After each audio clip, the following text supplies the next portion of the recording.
Hey, good morning. I'm Ernie Freeman. It is Monday, August 26th.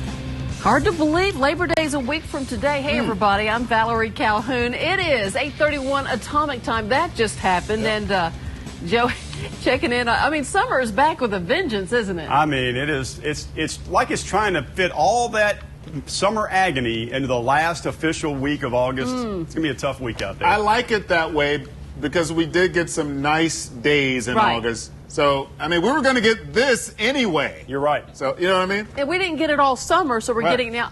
That's fine. We've had a great season, so that is extremely positive. Let's go outside and see what's happening right now. Those real-time numbers already cranking up today, 78 in Olive Branch. So it's hot early out there, folks. Here's the view from the top down on TrueView.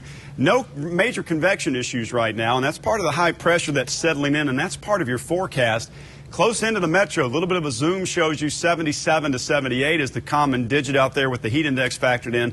And here's where you're headed for Monday. 89 turns into around 91 by early afternoon with a heat index around 94. So that's not too bad for late August. However, this is just the launching pad for where these numbers are going over the next 3 to 5 days. We're going to be in the upper 90s, folks, by the end of this week. And we'll cover that here in just a few more minutes. Right now, let's keep you covered on the roadways. For that, here's Heather York and the Road Patrol. Hey, Heather. Or the desk. Let's go to the desk instead. Let's do that. We'll get Heather away. All right, Joe, and first on Fox, 5 teenagers accused of killing a 15-year-old boy. This is at North Panola High School after a football game. You know, football is huge in Panola County. But this morning, people are talking about this shooting right after the game, and Scott Mattis joins us live in Panola with more on this. And he says there might be a gang connection, or some folks are saying that.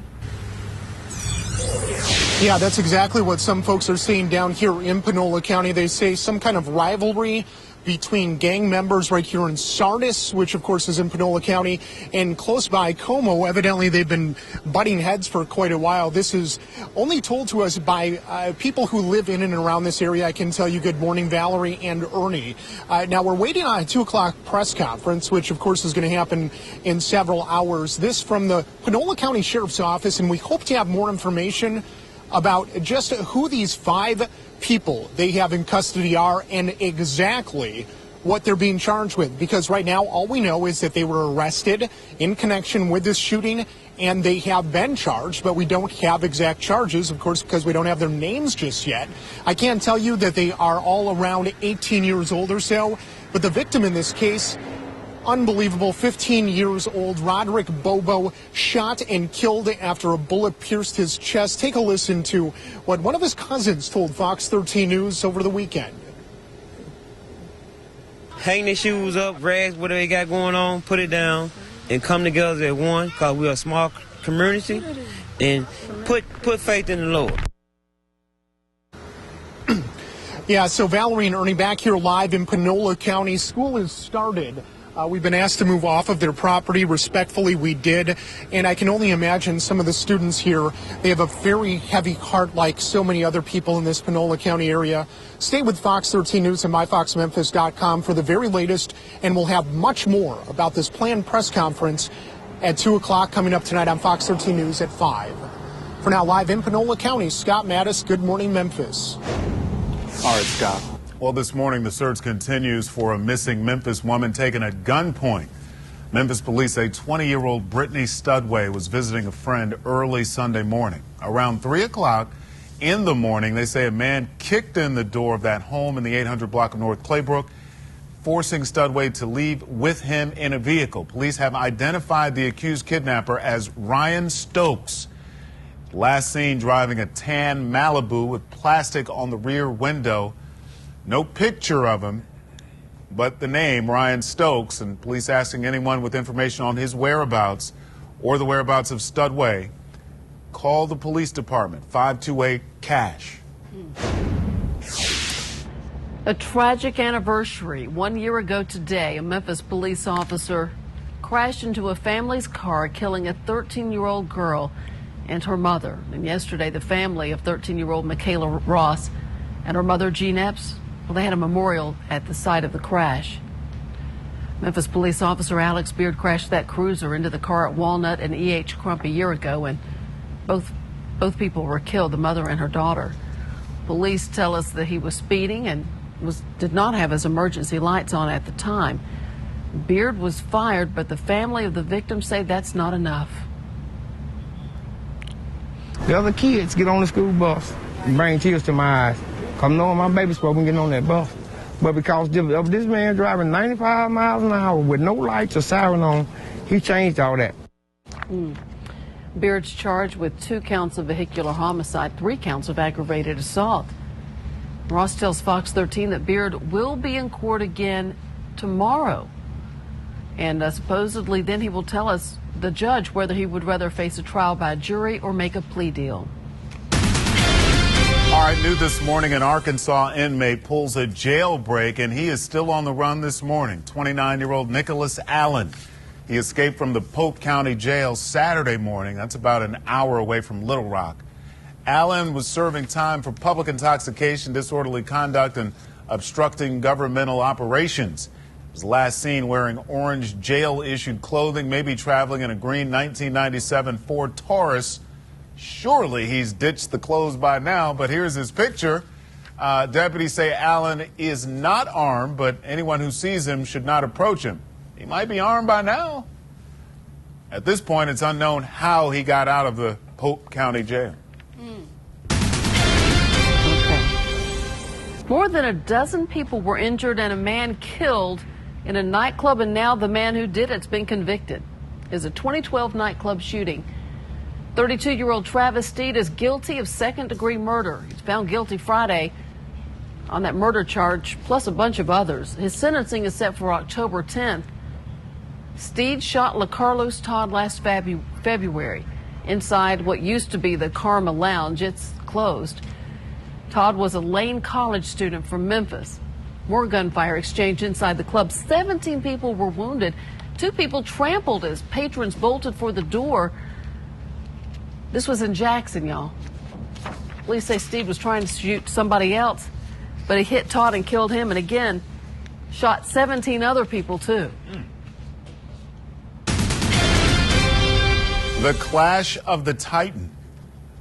A former pro football player arrested, Keith Bullock, used to play for the Titans. Police in Nashville have charged him with robbery. You remember Keith Bullock? He used to light him up over the middle. According to a statement, a cab driver was waiting outside a bar for a paid fare early Sunday. Driver says Keith Bullock approached him and asked for a ride. The driver said no. Bullock grabbed the man by the shirt and took $100 from the man, according to police there. Now, he was arrested, but he's out on bail this morning. He retired last year after he played 11 seasons, 10 of those seasons with the Titans. Now, he was broadcasting. I don't know why he'd rob a guy. Got an opportunity for you now. You know, around here we either say if you're not a Gator, you're... Gator bait. Right. Gator bait. But right now in Mississippi, you have the option of being a gator hunter. The predator, not the prey.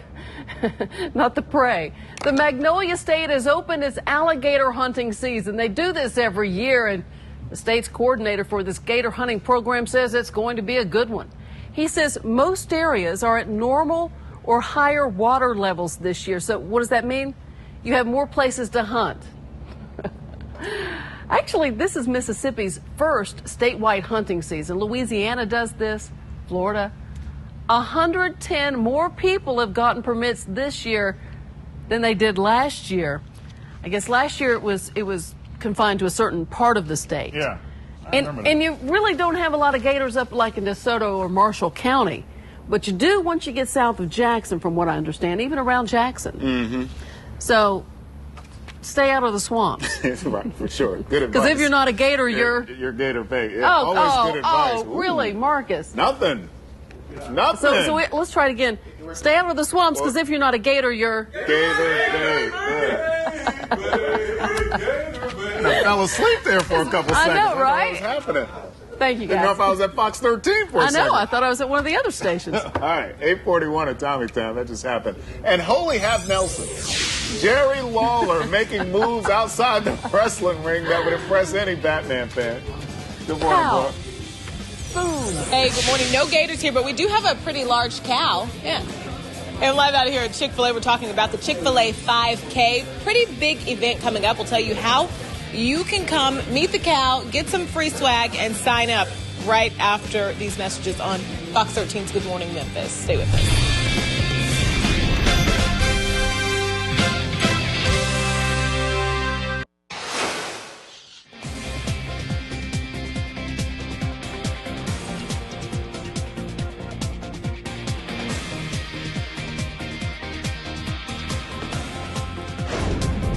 All right, fun, fitness, and free chicken.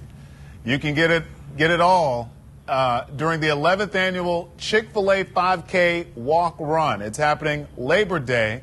That's next Monday down at AutoZone Park.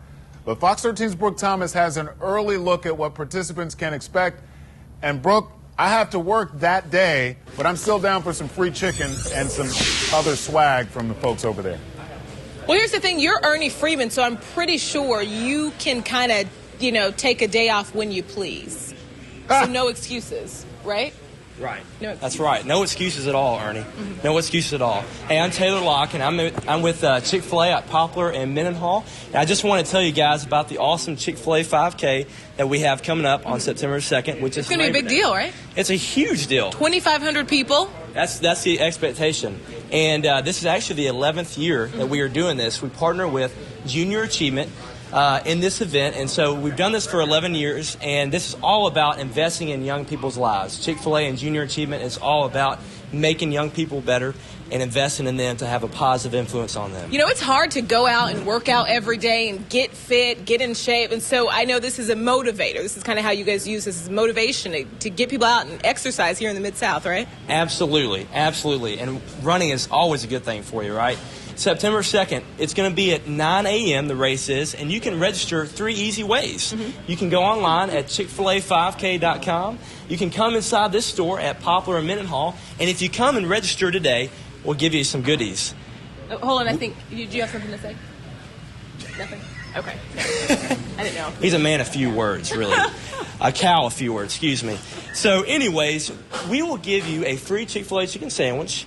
We'll give you a nice, beautiful lanyard, a keychain, as you might say, and an awesome Chick-fil-A, I Run for Chick-fil-A Poplar Avenue shirt. The shirt's been a big hit, although Ernie's wanting more of these, but the shirt has been a big hit for other people. I tell you what, Ernie, if you come by, I'll give you another Chick-fil-A chicken sandwich coupon. Look at that. We got you 2 sandwiches, Ernie. I've had a few of those over the years.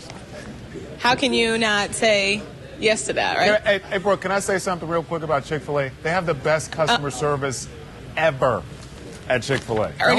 Ernie's wants you guys to know he thinks you have the best customer service ever at Chick-fil-A. Well, thank you, Ernie. We definitely strive to invest in others and provide that great customer service. He may just be trying to bump that up to 3, but I might do it for you. I might do it for you. But listen, everybody, we encourage you to come out. It's just a great event for the family and for yourself. Hey, if you just want to walk it, that's okay. We'll have you out there, and it'll be just a great time. And also, you get 2 free chicken sandwiches for each registrant. So 2 free chicken sandwiches, and he's got 3 more for you, Ernie, and you can walk it.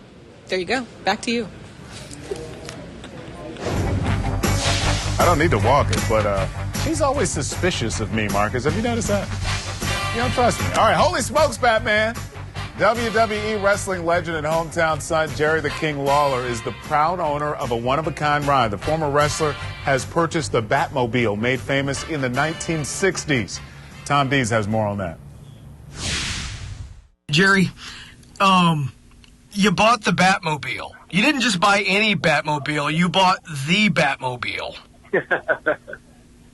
Well, I mean, it's the old school Batmobile. It's the one that I really, grew up and fell in love with back in 1966 with, Adam West and Burt Ward as Batman and Robin. On Saturday, Jerry will park that Batmobile in front of Resorts Casino in Tunica for the opening of his new museum there, dedicated to all things Lawler, including his artwork. If you didn't know it, the King himself attended then Memphis State University on a full art scholarship. Yes, thanks to my high school art teacher, Helen Stahl, at Treadwell High School. She put together a portfolio of my work and submitted it for me, actually, and I was fortunate enough to win a full tuition commercial arts scholarship, yes. Lawler, you will learn through his new museum, is a fan of all things DC comic books. DC Comics is, they're the creators of Superman and Batman, and it goes back to when I was a kid at 5 years old. That's the first time I can remember really getting involved with doing artwork and drawing and that sort of thing. And the first thing that I remember drawing was the superheroes, Superman and Batman. And the other thing you will learn through his museum is that Lawler has taken pictures with everyone he has ever met. He as much a fan of them as they are a fan of him. Well, I'm a fan. I'm a big pop culture fan. The interesting thing about Jerry Lawler's museum, not only did he design it, all of the things in the museum come out of his personal collections from home. Not only that, he insisted on personally putting the museum together. He has put every piece that you see in this entire 900 square foot area, he has hand selected and put it either on the wall or in the case himself. Well, I guess it's the old saying, if you want something done right, you got to do it yourself. Reporting for Good Morning Memphis, Tom Dees, Fox 13 News.